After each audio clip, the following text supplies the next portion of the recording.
What's good, YouTube? Welcome back to the channel. I'm on Talks and Gaming today, people. Today, I'm going to be bringing you my top 5 best decks of the current Speed Duel format post GX Duel Academy box. Now, these 5 decks, in my opinion, are the top performing decks. Decks I see like doing a lot, mostly on rank ladder and tournaments. These decks are just very, very strong and very fun to play. So if you guys enjoy these types of decks, try them out because they're actually good. If you're going to a tournament and you want to win, hey, try one of these 5. You're more than likely going to win. So without further ado, I'm going to jump right into number 5. Number 5 on our list is going to be Dragoon Turbo. And this is a very, very cool deck that uses the Fusion Party skill, which is just a free poly, and fuses the Plasma and Dogma together to create Destiny and Dragoon. Alright, and what this card is just a reoccurring monster card that, when summoned, just pops a card on the field, does burn damage, not once summoned, but once per turn, you can pop a card on the field and does burn damage to your opponent, equal to the monster you destroy's attack. It doesn't have to be face up to do it. And then, the only downside of that effect is that you can't attack that turn. But during your standby phase, if this guy's in your graveyard, you can actually banish one of the Destiny heroes, being the Plasma or the Dogma used to fusion summon it, and you can actually special summon this card back, making it really, really strong because it just can get summoned to the field with the utmost of ease, because you have a skill to always have the poly. And then, whenever it is destroyed, it's just returning. You get to return it twice. This card gets summoned to your field 3 times in one duel. It is very, very good. So going on to the main deck, if you watched yesterday's profile, you could probably skip to the next one because this is literally the deck I went over yesterday. It's just Breakers to clear spell and trap cards, DD Warrior Ladies to clear problematic monster cards and also help you control the board. You have your 3 of each fusion material. I like playing them at 3. You guys can play them at 2, but I don't know how much better that's going to work. Maybe if you do play them at 2, play another Allure and then another Sphere Kribo. That would you play at 2? I don't know. Double Allure, 1 Poly, 3 Wall of Disruption. This is the big one. This could be Rotas. This could be anything you really want. It doesn't have to be the wall, but I like having my battle protection with this deck. And then for your side deck, you actually have your Jinzo at 1, your Floodgate at 2, your Jar of Avarice at 1, and then your Lost Ones at 2.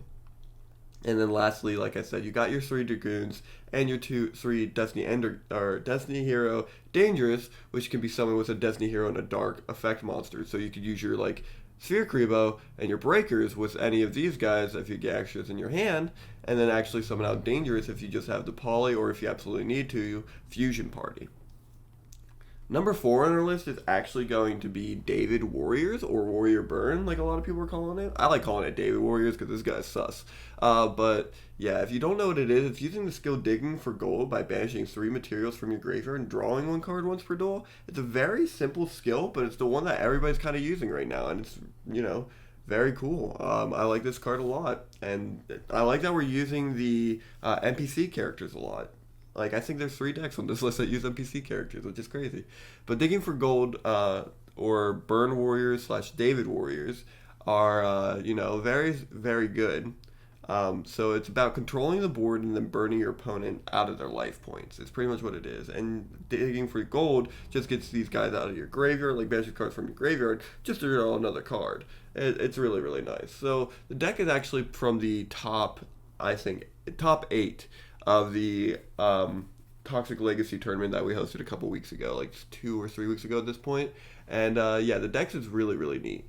You got your 3 DD Warrior Lady, the little warrior package going on in here. We'll put this guy back here. And then you got your, Warrior Lady of Wastelands at 2. And then these guys, when they're destroyed by battle, searches into your Exile Force or your Amazon Swordswoman, which is one of the perfect monsters you have to make your opponent take damage instead of yourself.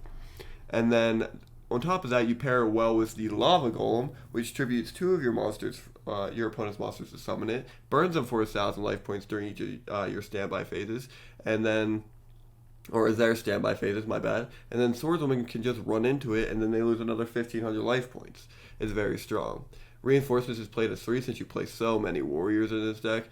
In total, I think this is 9. And so, it's like getting the warrior cards you need at the most optimal moment with this card is very nice. It's like playing another copy of all these cards. And then lastly, we have Zombina. And Zombina is just, whenever it's destroyed by battle and sent to the graveyard, you can just Monster Reborn any of these guys. Monster Reborn the Exile Force. If your DD Warrior lays in the graveyard, bring her back. Amazon Swordswoman is kind of like one of the bread and butter of this deck, so you can definitely bring her back too.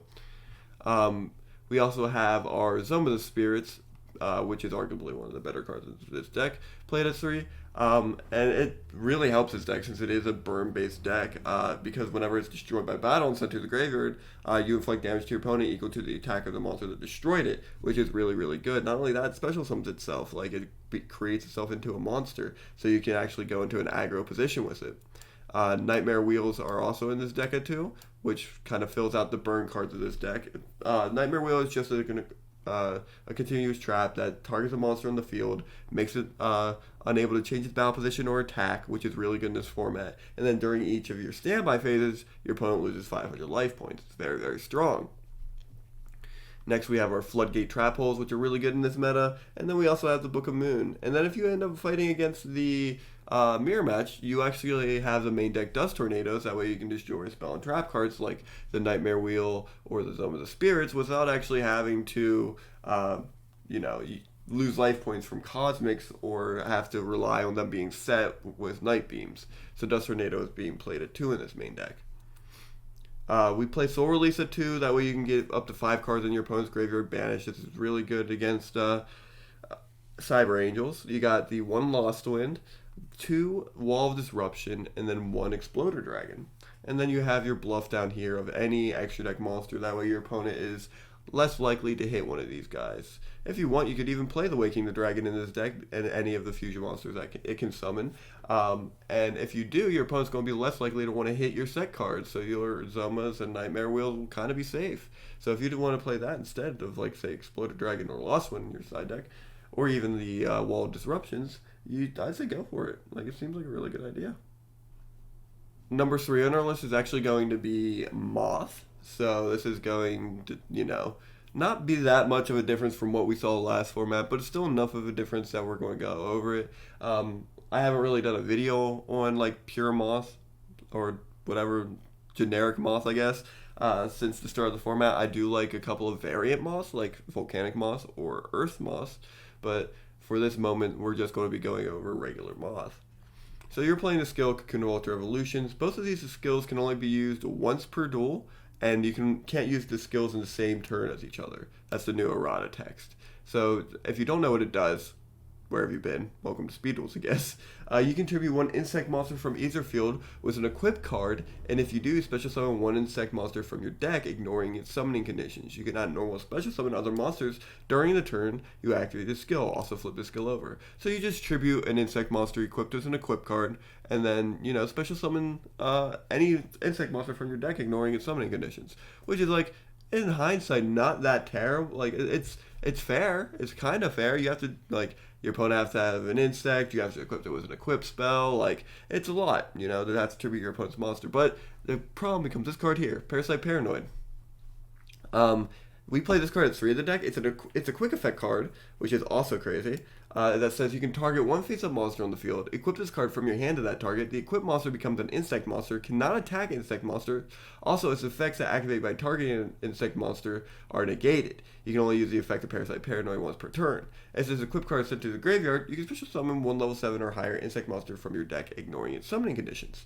So what you do is you equip this to an opponent's monster. It's now an insect monster due to its effect, equipped with an equipped spell due to its effect, and so you just Cocoon of Ultra Evolution your opponent's monster, and then you summon your perfectly ultimate Great Moth.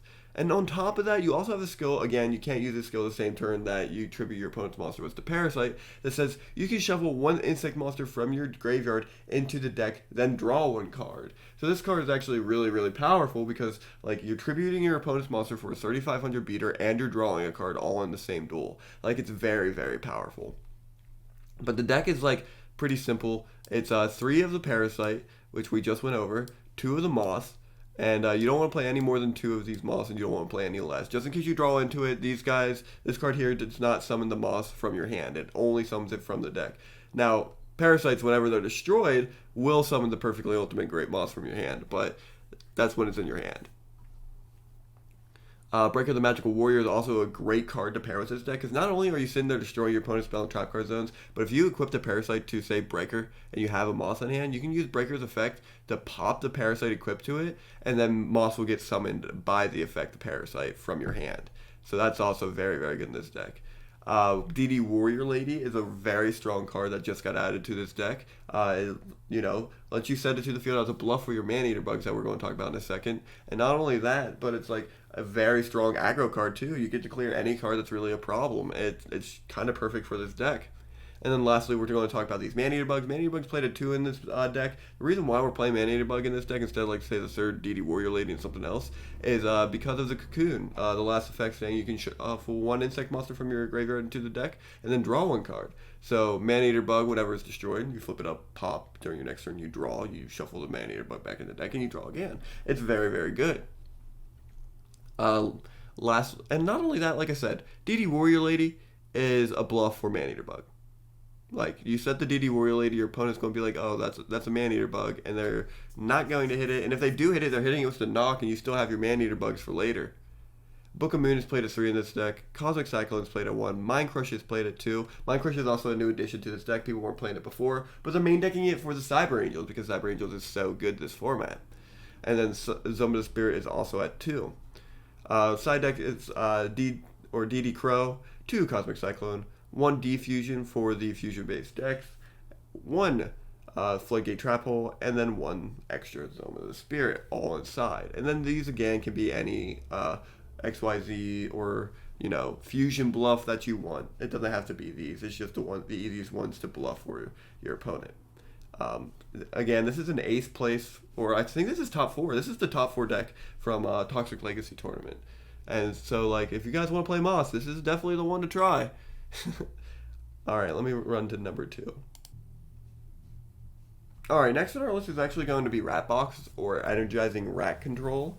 It's a very neat deck that Lucas Gaylord won with. He got 2nd place in the Toxic Gaming, or not Toxic, the Toxic Legacy tournament. And this is a skill he played. It's called Energizing Elements. It's actually a really cool skill, and it says you can declare fire, water, earth, or wind. This turn, monsters with the declared attribute gain 500 attack and lose 400 defense. Also, any battle damage they inflict is halved. If you control no monsters with the declared attribute, flip this card over. So it's very, very cool. I think they kind of made it for like the normal hero deck, but whatever. And we're going to use it for this deck. So the deck is really cool. Like I said, you're playing your triple giant rat. This is kind of like your floater of the deck. It's going to float into every card you really need it to. Giant rat is very, very good. When it's destroyed by battle, you get to summon out the Zombinas, which are played at 2, which then go back into the rat, which will then summon another monster. Zombina was destroyed by battle. You just get to choose a level 4 monster in your graveyard, special summon it. So it's very good in this deck. And then you have the Exploder Dragon, which is a brand new addition to the Earth monster engine with rat and Zombina. When it's destroyed by battle and sent to the graveyard, you can destroy the monsters that attack or battle with it. So it's very good because you go into Zombina, bring out the Exploder Dragon. They have to attack into the Exploder Dragon. It dies. And you get to the Exploder Dragon with the utmost of ease because of the giant rats. So these cards together are just really powerful. Not only that, but we're also, again, playing the 3 DD Warrior Lady. If you haven't noticed, this card is probably the best card of the format.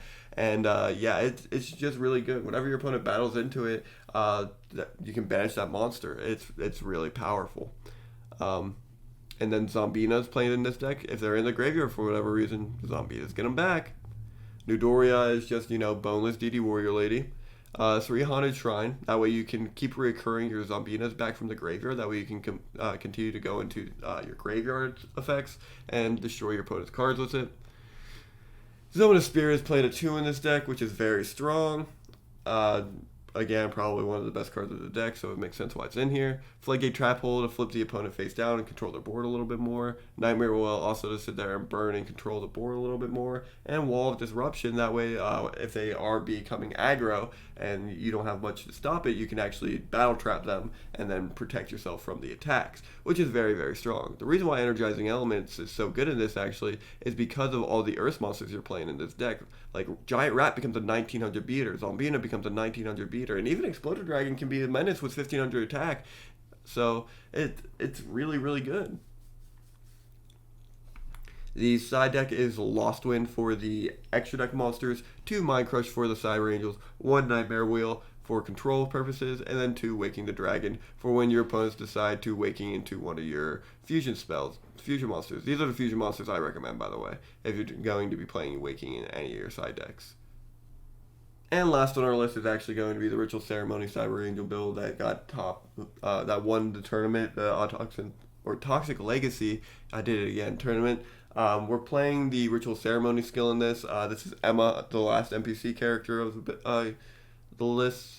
And if you don't know what her skill is activate this skill during your main phase, reveal 1 ritual monster from your hand, then add 1 ritual spell from your deck to your hand whose name is listed on the ritual monster. This skill can only be used once per duel. So you just reveal any of these 9 cards, like literally any of these 9, and you grab one of these, machining your rituals.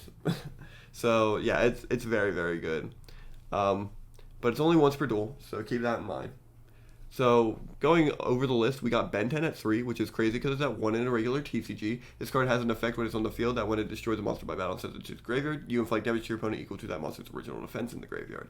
But if it's tributed, say for the ritual summon of another Cyber Angel monster, you get to add a light fairy monster from your deck to your hand. So that's any of your Cyber Angels, and also we play Send You of the Thousand Hands in this deck at 3, that is also easily searchable by Ben 10.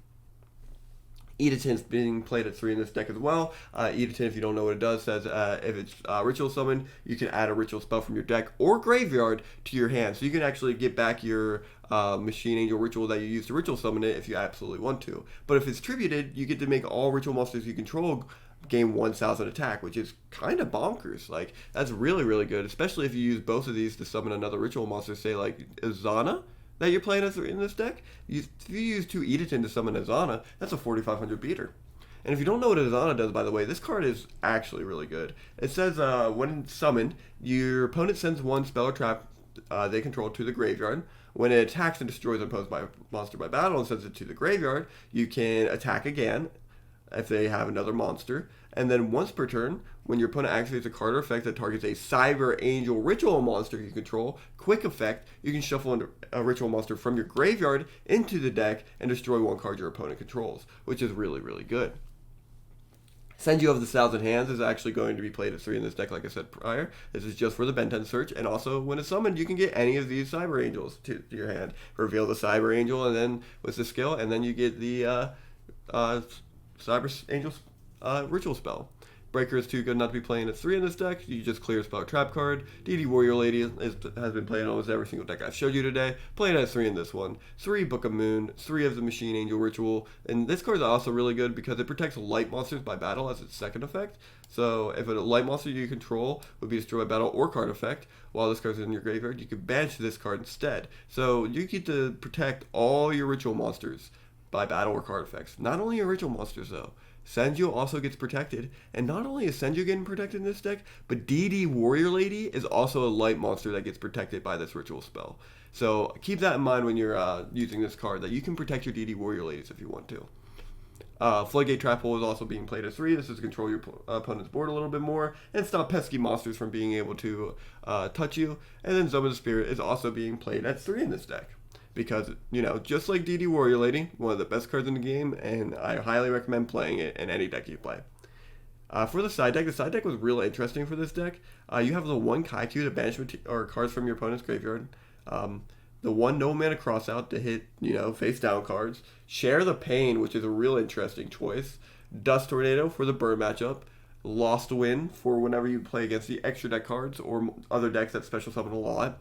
And then Mind Crush, I assume for the mirror match, because you're already main decking the Floodgates. Might as well side deck the Mind Crush. But yeah, these are the top 5 decks I think are really good for this format. And if you guys like this type of content, make sure you leave a like on this video. And if you like me, make sure you subscribe. And above all else, I'll see you guys next time. Alright, bye-bye.